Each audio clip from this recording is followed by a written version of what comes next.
The 1619 Project, you've heard about it. It's in public schools across the country and seems to be expanding, and it's treated as a reliable source of information about the history of the United States of America, particularly vis-a-vis slavery.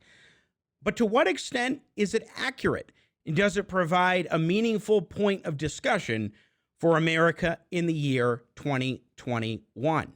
We'll talk about it with the author of the book 1620, A Critical Response to the 1619 Project, Peter W. Wood, on today's edition of Jimmy at the Crossroads, coming to you in partnership with the Washington Examiner. I'm Jimmy Sengenberger, and we're getting started right now. Gonna talk money, gonna talk politics, great for all generations. Oh, what a great mix, I said.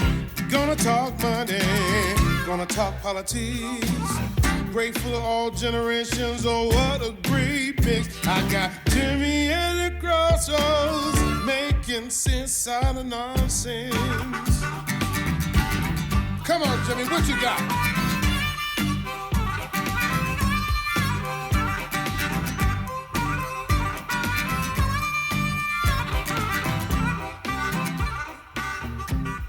Hello, my friends, and welcome to another edition of Jimmy at the Crossroads. I'm Jimmy Sengenberger, coming to you in partnership with the Washington Examiner, and it is such a pleasure and a privilege to be with you, as always, today, making sense out of nonsense. And let me tell you, folks, there is a lot of nonsense to make sense of today as we talk about the 1619 Project.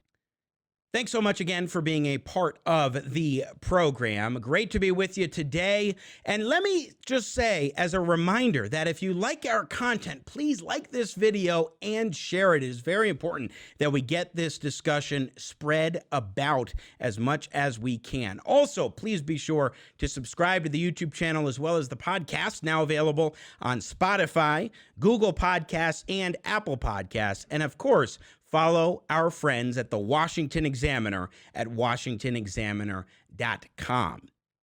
I am so pleased today to be joined by the author of a brand new book, 1620, A Critical Response to the 1619 Project. The author is Peter Wood, president of the National Association of Scholars and a former professor of anthropology and college provost, author of several books in the past as well. And Peter Wood joins me now here on Jimmy at the Crossroads. Sir, welcome to the program. It's so great to have you. Well, Jimmy, thank you for having me, and I love your intro. Oh, thank you very much. I'm a little worried about the 1619 Project's take on me doing a little bit of blues, but I'm going to dismiss that. It is interesting. They have an article on music that was just absolutely flabbergasting to me, but it's so great to have you on the program. This book, I have it right here, 1620, A Critical Response to the 1619 Project, is absolutely fascinating because you're actually providing historical, factual information that seems to be dismissed by the 1619 Project, and it appears pretty clearly that's a big reason why you decided to write this book in the first place. Tell me about the genesis of your critical response, Peter. Well, I woke up on the morning of August 18th, 2019. I get the New York Times delivered to my doorstep, and I opened it up and started reading this 100-page version of the New York Times Magazine titled The 1619 Project. By the time I was finished with it, I was sure that someone had to respond to it. Because I'm the head of an organization that does that kind of thing, the next morning I called my staff together and we had a discussion about what could be done. One of my staff members came up with the idea of calling it a 1620 project after the landing of the Pilgrims in Massachusetts in the year following. And that became the genesis of this project. After interviewing historians and doing some writing on my own about this, I came to the idea that really what was needed was a book, something that would synthesize this range of responses that the 1619 Project was getting. So that's where the book came from.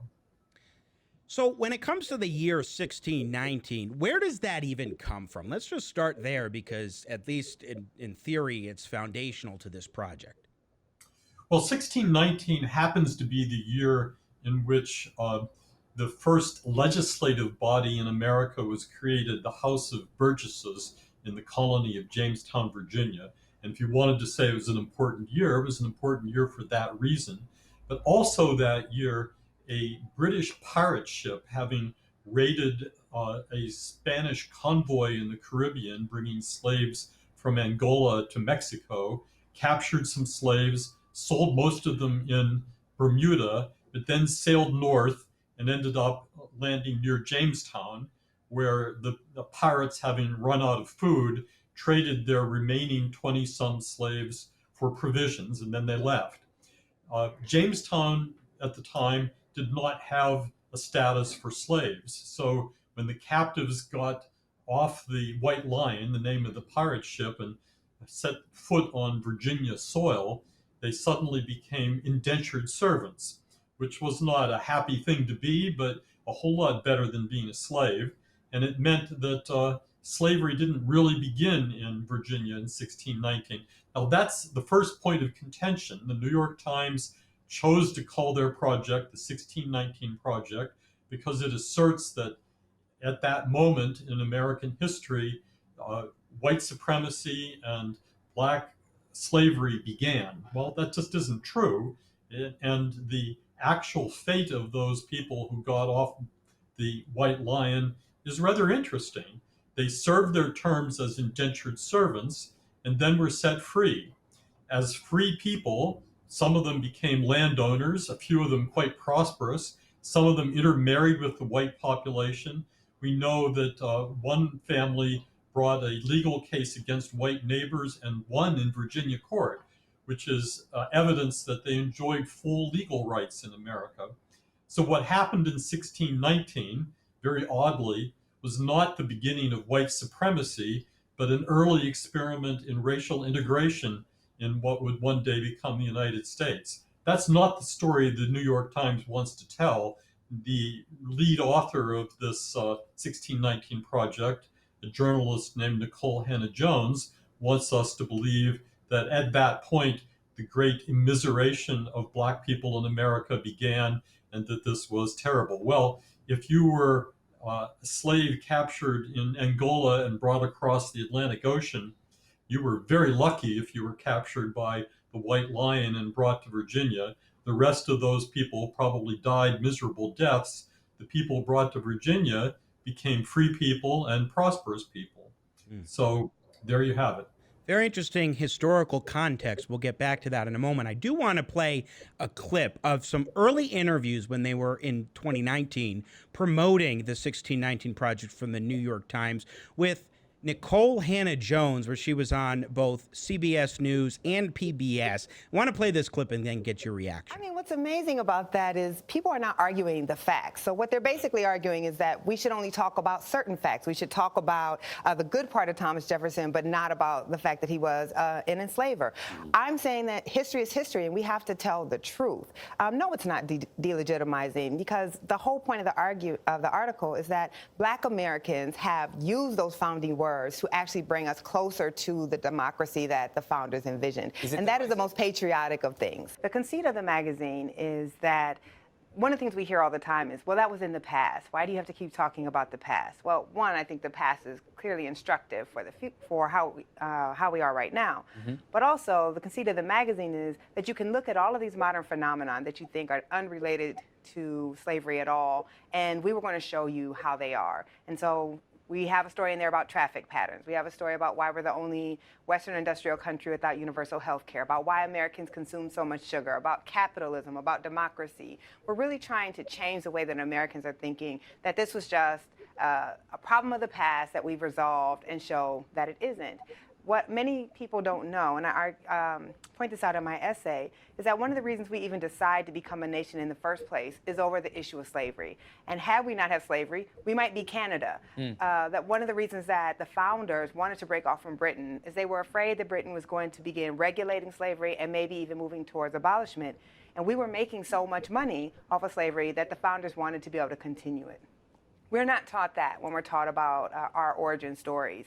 And not knowing that then, really does not allow us to grapple with the nation that we really are, and not just the nation that we're taught in kind of American mythology. Peter Wood, that was a long clip, but I wanted to get a flavor for it. What's your response? Because she talked about how facts are important. Right. She starts out beautifully. She praises the pursuit of truth and how facts are important, and I couldn't agree more. Moreover, I'm on her side when it comes to let's not airbrush our history and treat only the good things. In fact, I don't know of any historians who treat only the good things. History is a matter of what happened, and trying to figure out what happened and how it all fits together inevitably involves addressing things that are ugly and unhappy. So all that history belongs there. But then she pivots to this utterly false idea that the American Revolution was fought in order to protect slavery against the threat that the British were going to abolish it. She says that in her lead essay in the 1619 Project, and it's the very first thing in that project that really caught my attention and made me say, oh my goodness, what kind of person is writing this? This is not true. Well, I wasn't the only one who responded that way. Almost all the major American historians, that is, historians of America, whether they are in this country or England or New Zealand or other places, immediately responded to that saying, Nicole Hannah-Jones, you're wrong about that. There is absolutely no evidence that that was a factor in the American Revolution. Well, how do we know that? Well, we do have this handy document called the Declaration of Independence, which lays out about 30 different reasons why the colonists thought it necessary to separate the 13 colonies from the King of England, and protecting slavery was not mentioned. Well, maybe they forgot to put it there and it's to be found someplace else. Historians have now gone back and searched every single colonial newspaper of that period. None of them mentions this idea. We have diaries and private letters by Americans during that time. People spoke their minds not only then, but later on, recollecting why they acted the way they did. Nowhere is there one tiny piece of evidence that supports what Nicole Hannah-Jones just said. So here she is praising truth in the pursuit of facts, and then she's just making stuff up. Making stuff up is not history. It's called fiction, and that's what she's providing. And in a moment, we'll get to why it's such a bad thing that they are not providing actual facts. But let's talk about the extent of this factual sloppiness, as you write about in the book, Peter Wood. Again, we're talking with Peter W. Wood. He is author of the book 1620, A Critical Response to the 1619 Project, and also president of the National Association of Scholars, here on Jimmy at the Crossroads. All right, Peter, so in terms of the factual sloppiness component, it's not just about that year 1619 and the basic premises of the country from 1776, but they talk about these ideas of how racism is even a component of why we don't have universal health care. The development of music in the United States is something that is a result of racism, and even now in this modern day and age, and the list goes on. Talk to us a little bit more about the extent to which there is this factual sloppiness in a publication that has been put out by the New York Times, and also, as we'll emphasize in a moment, in schools across the country. Well, the main part of the 1619 Project was 10 fairly long essays by various people. 2 of them are historians, the rest are journalists or people in other walks of life. Most of them tell a tale. The tales are sometimes interesting. Traffic patterns are the result of racism. How do you get there? There's a little mystery to be figured out. The answer is the interstate highway system was built to bypass the inner cities and strangle Black communities away from the white suburbs. And therefore, that's why we have traffic jams, all those white people trying to get into the cities from which the roads lead them elsewhere. The idea is to take stuff that exists today and that progressives or liberals are unhappy about, and then try to weave a story that somehow connects it back to slavery. Some of the stories are more believable than others. I'm perfectly ready to accept that modern American music draws on Black musical Oh, traditions. absolutely. I'm delighted that that's the case. Hmm. And I hardly see it as an act of oppression that Americans have come to love the contributions to popular music that our Black ancestors have provided. Wonderful stuff. Great it happened. That's maybe the best essay in the whole collection. But there's other ideas that are just kind of bizarre. One lengthy essay argues that American capitalism is called low road capitalism in the essay. It means that we exploit our workers to the maximum. We try to drive every bit of profit we can out of people, then throw them away. And that idea, according to the author of that essay, goes back to plantation slavery, where American capitalism was invented, so it's said. This essay is full of things that are kind of historical howlers. There's a claim, for example, that double entry bookkeeping began on slavery plantations. It was invented hundreds of years earlier and in wide use in Europe and in the North, but here it needs to be traced to slavery because anything that's constructive to a profit-making free economy somehow has to be delegitimized, and the way to do that is to connect it to slavery. American prosperity, according to the 1619 Project, derives from the cotton slave economy before the Civil War. That idea was called King Cotton by the apologists for slavery before the Civil War, and they believed that cotton was so important to the world's economy that if war were to break out, England and the rest of Europe would come to the southern states' rescue, and the South would prevail easily in the war. Well, King Cotton proved to be a very false idea. When the cotton supply in the South became blockaded by northern ships, England turned to India and to Egypt to produce cotton, and King Cotton turned out to be a hollow idea, except now it's being resurrected. The 1619 Project needs to believe that the slavery economy was so prosperous because it needs to trace modern American prosperity to an illegitimate source. Sure. So there are kernels of truth, like when you were talking about music. Absolutely, without question. The idea of call and response and the roots of Americana music that goes to blues and beyond. I'm a big blues fan. You saw that in the show open, Peter Wood. But when it comes to music, you absolutely have roots that come back to us, from slavery. But at the same time, when you take historical facts that are accurate and truths that are indeed true, and then use them in a way that also substantiates claims that are completely false, that's deeply troubling. And my question to you, Peter, is when we talk about the whole nature of this 1619 Project and the challenges on factual grounds that have been presented to its authors, how have they handled the criticisms, the critiques from you and from others on this issue? Well, I believe the expression is crickets. For most of the time since the report has come out, as critics have laid down their points and presented their evidence and argued this out, the New York Times has simply ignored us. Nicole Hannah-Jones, invited to debate these matters on public stages, has declined or ignored such invitations. The New York Times, presented with petitions by many important historians, declined to answer them, in most cases declined to even publish them. So we are left with the sense that the New York Times just doesn't care that factual accuracy was violated in every which direction as this thing went forward. There is one small exception, or maybe two, to this. About 8 months after the Times published this, its own fact checker, a historian named Leslie Harris, came forward on Politico and said, well, actually, before they published it, I told them that that claim about the American Revolution was false, but they published it anyway.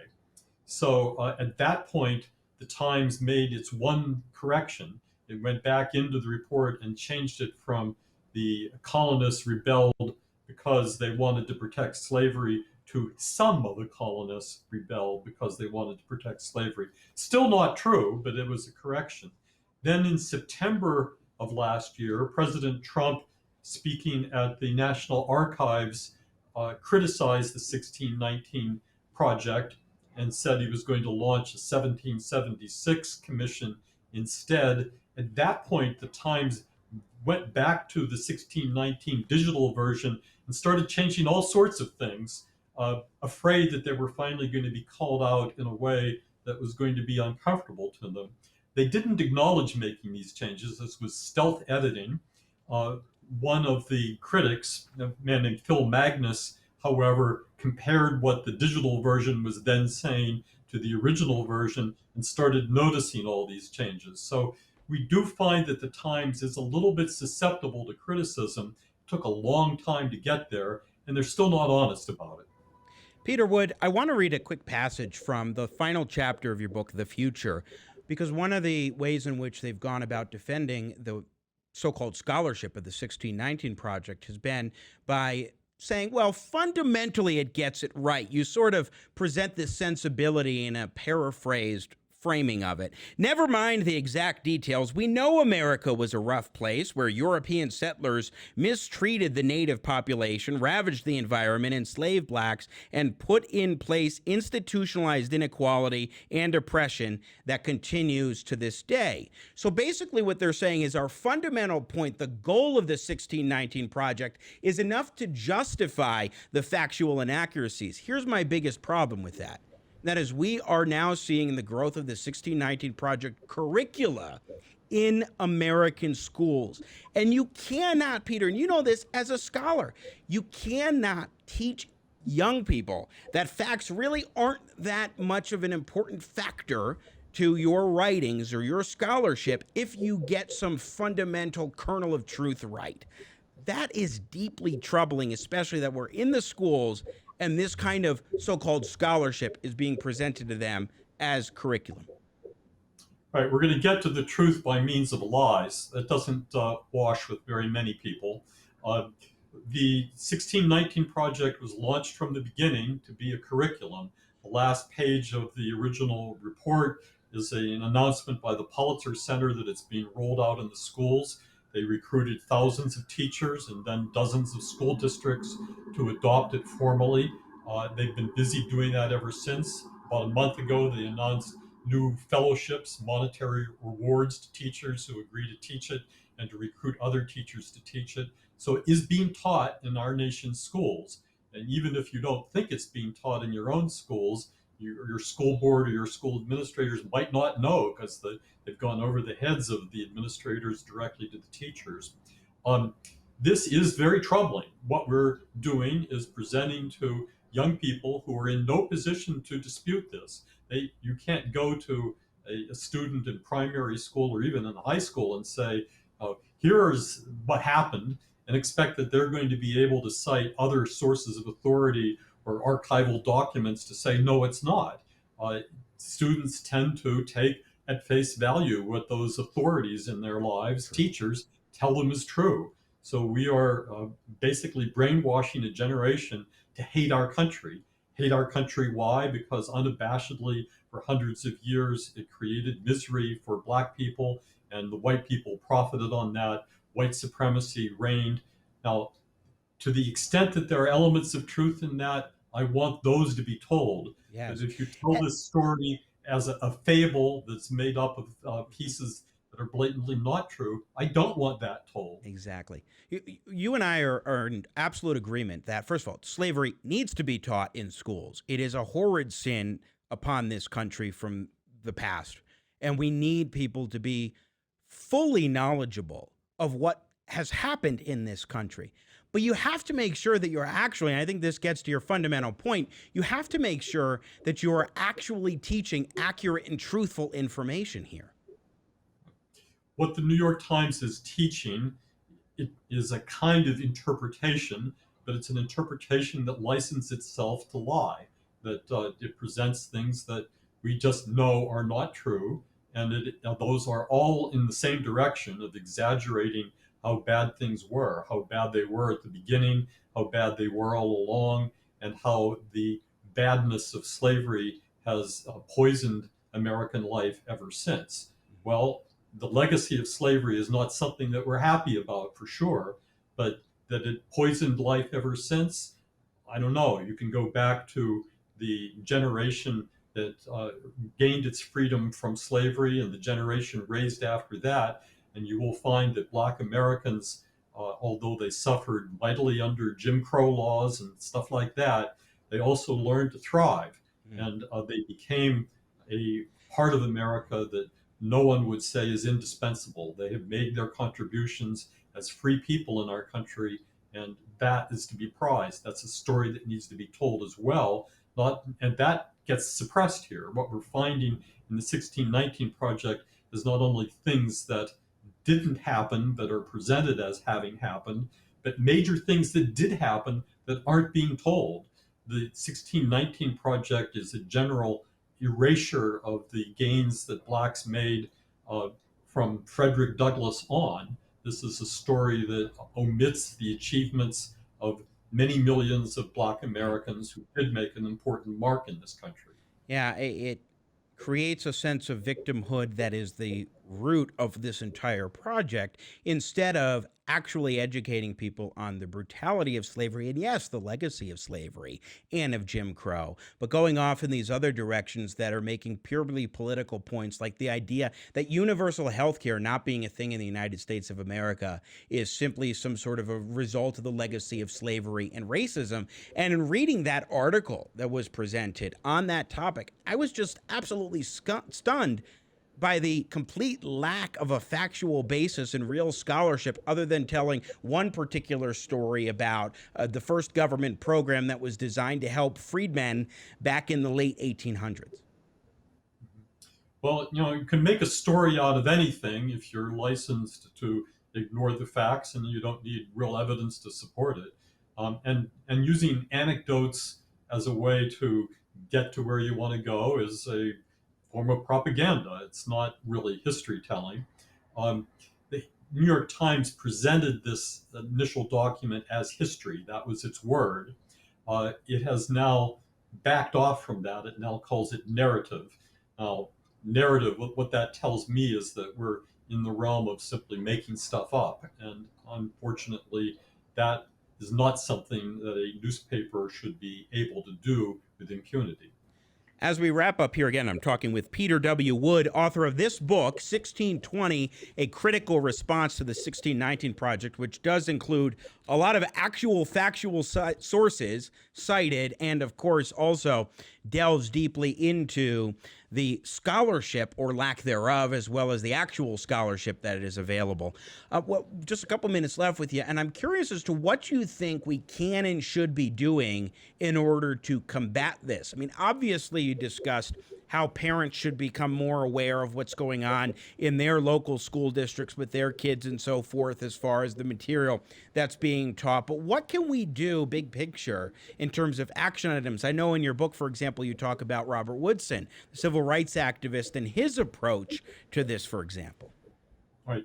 Woodson is running a project called 1776 Unites, which is trying to draw attention to the achievements of Black entrepreneurs and other people who have advanced the cause of civil rights in this country over the last century or so.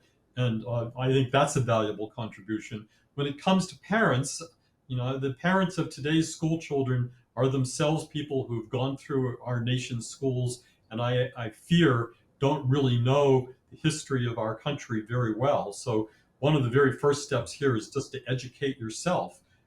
Go out and read some actual histories of the country and figure out what the facts are. That's going to be a more powerful corrective to what your kids are getting in school than simply telling them, oh, don't believe that stuff. You've got to be able to talk in a fairly fluent way as to what the actual history of the country is. So self-education goes a long way.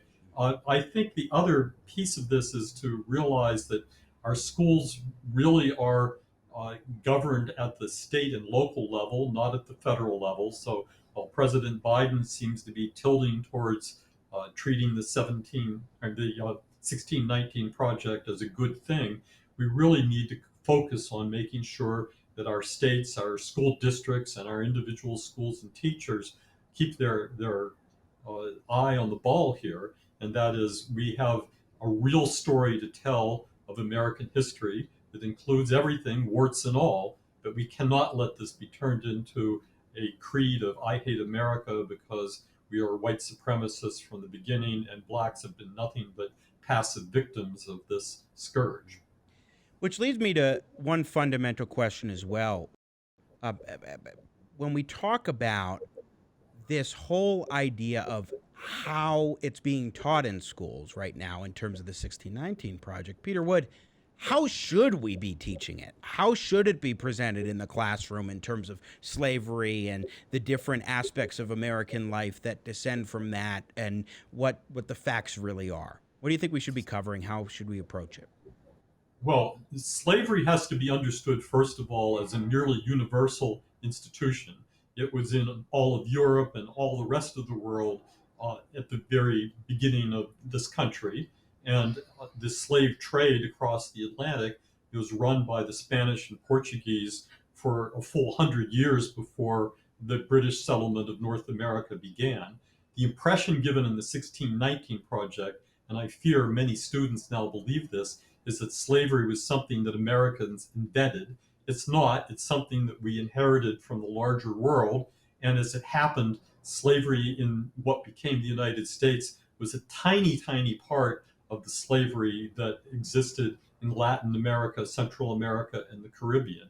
A very small minority of slaves were brought here. So it's important that that context be understood. It's also important to understand that the drive to free slaves, to end slavery altogether, began here. This was the nation which, even before the Revolution, had begun to formulate the ideas that slavery was a gross violation of human rights. It was religious groups in the North, Quakers, for example, who began the drive for the end of slavery, for abolition. It was our constitutional founders, many of whom were indeed slave owners, but who had the foresight to realize the institution could not be sustained. That's a history that needs to be understood. Slavery was a terrible sin, but America was the nation that started the path getting rid of it, and we fought a horrendous civil war to bring it to an end, with 600,000 Americans dying to eliminate this institution. That was not nothing. Within less than 100 years of existence, the United States of America had eradicated slavery, and nations across the globe at that time cannot claim that within 100 years they eradicated such a horrid and sinful institution. One thing that I do want to ask you about, Peter Wood, is the idea that the United States in the Declaration of Independence in 1776 and also the U.S. Constitution was presenting a false idea of individual liberty and human rights. My contention is absolutely not. The eternal truths that were included in the Declaration were true then and they are true now. The United States was just falling woefully short of fully realizing the truths contained in that document about our inalienable rights and about our freedoms guaranteed under the Constitution once we get to 1789 and its implementation. Nicole Hannah-Jones starts out by saying that our ideals were false when they were written. Yes. That is false. The ideals are not false. The realization of those ideals fell short, but we've been striving ever since and to this day to better realize those ideals. Nature of ideals, they don't even need to be set forth as ideals if they just describe what exists. What they present is what we hope we can become if we strive to become better than we are or we were. So those ideals that are articulated in our Declaration and in the Constitution, I think, are valid and powerful and inspiring. And it's why so many millions of people around the world want to come here to this day. And finally, before we let you go, Peter Wood, just what's coming to mind as we're having this conversation are a couple of things. Number one, the United States is unique because we were founded upon core principles about individual rights and liberty. Again, we were falling woefully short in many respects, particularly with the institution of slavery. But at least those ideals were there, and that's unique and exceptional for the United States, because then we had a goal to aim for, to actually fulfill the vision of the founders and what they laid forward as far as the basic principles and values of this country. But also, for a number of years, I ran an educational nonprofit. It was called the Liberty Day Institute, that helped teach fifth graders about the U.S. Constitution and American government. We were in public schools. We provided Constitution booklets and teaching resources, as well as volunteer speakers in the classroom. And one thing that I think is so important to keep in mind is that educators are going into K through 12 education without necessarily having much of a background themselves in American history and American governance. And then the school system doesn't focus on the social studies, as it's called, or civics or American history nearly enough, and provide nearly sufficient resources. And so when something like the New York Times comes out and says, hey, we've got something for you, and we are credible because we are the paper of record for this entire country, then it's no wonder that teachers may jump at the opportunity, which suggests that maybe providing alternative curricula that is rooted in facts may be an important way for us to go as well, Peter. Well, for sure, we need a better way to teach civics in this country, and it's a very disputed issue. Back in 2011, President Obama commissioned a report titled The Crucible Moment, which was a call for a new civics. The idea then being that the civics would be about multiculturalism and becoming a citizen of the world, and about the sustainability movement, but nothing about traditional civics. That debate, initiated then, continues to this day. There's something called Action Civics, which is very much allied with the 1619 Project, and is calling for essentially turning children into junior league political activists. But this is in dispute with people like me, who think that what we need is a strong revival of the kind of civics that you were just describing. Children need to know enough of the history of the country to understand what it means to be a self-governing republic and what it takes to be able to govern ourselves wisely.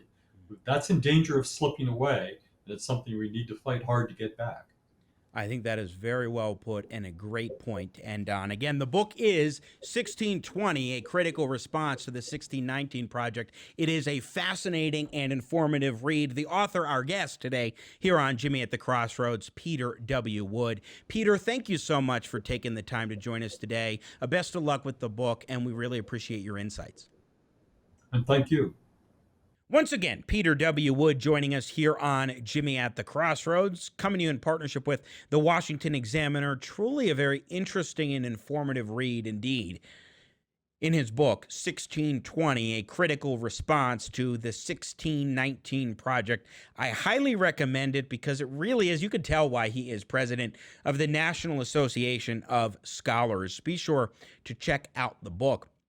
But one of the things that's so striking to me is you really get the sense of the, what he calls in the book, factual sloppiness of the New York Times, the newspaper of record using its reputation to get curricula into the schools that are not based in fact, that have some truths and some facts that are interspersed in there, but there is so much falsity in the 1619 Project. It is genuinely stunning.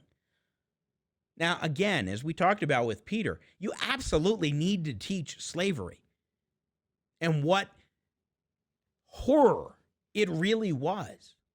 You need to teach about how the United States fell short of its principles for far too many years, for far too long, the majority of our history. We have fallen short of our principles, but they weren't false, they were true. They were enshrined in the Constitution and the Declaration of Independence. And don't just take it from me. Let's take it from the great Frederick Douglass. In 1852, we talked about this a lot last summer, he gave a speech entitled, "From What to the Slave is the 4th of July?" And he talked about the Declaration of Independence being, and remember, this is a freed slave.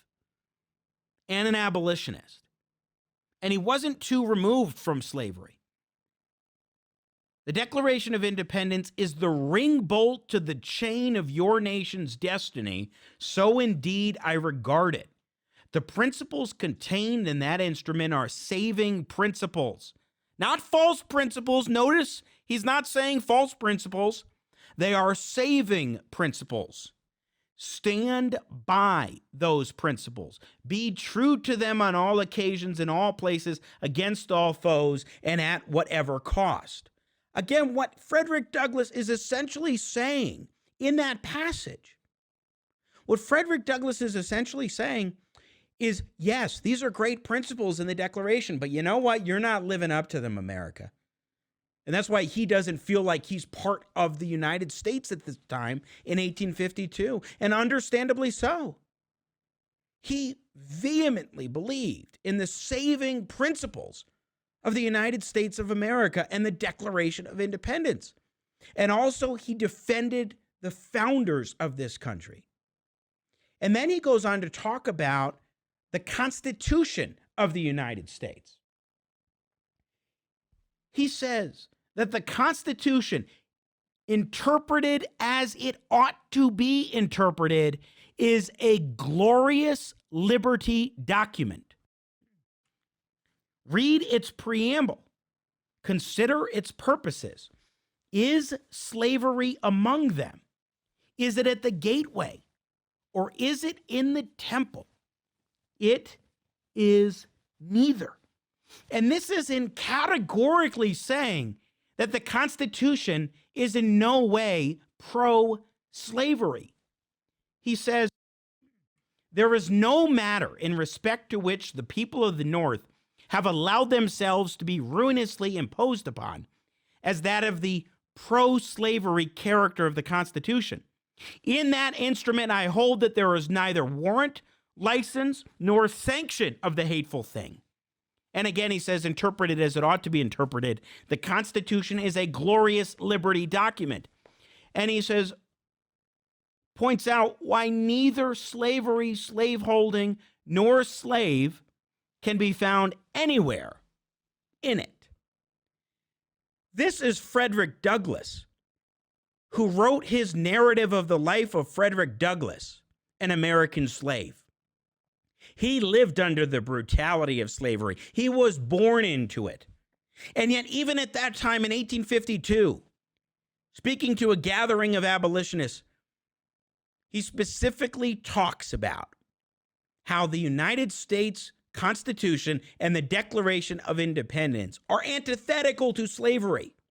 What I do not understand is how something like the 1619 Project doesn't tout the views of Frederick Douglass, abolitionist, and say, look, throughout the United States history, throughout the history of our country, this nation fell short of its principles.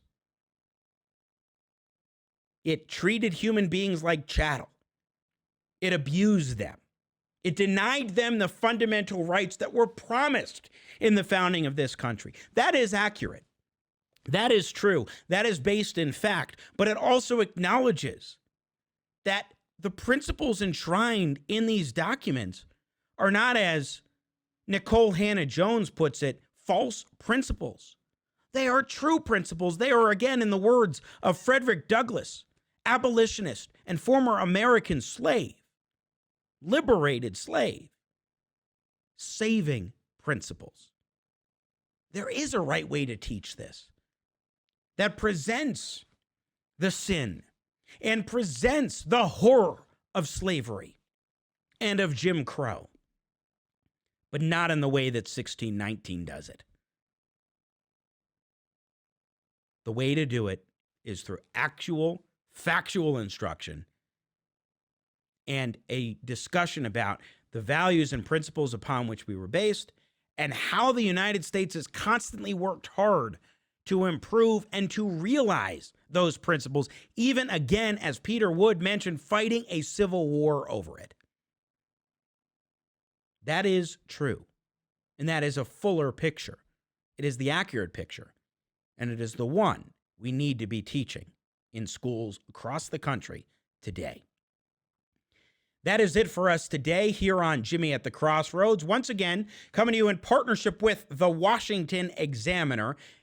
And it is such a pleasure and a privilege indeed to be with you today, as it has been every day that we have had the opportunity to do an episode. My thanks to Peter Wood for joining us here on the show, to Matt Steinkruger for being a producer today, and of course to you for watching, listening, subscribing, and sharing all of our content. I'm so grateful for it. And as always, may God bless America. Talking politics, great for generations. Oh, what mix. I got Jimmy at the crossroads, making sense out of no sense.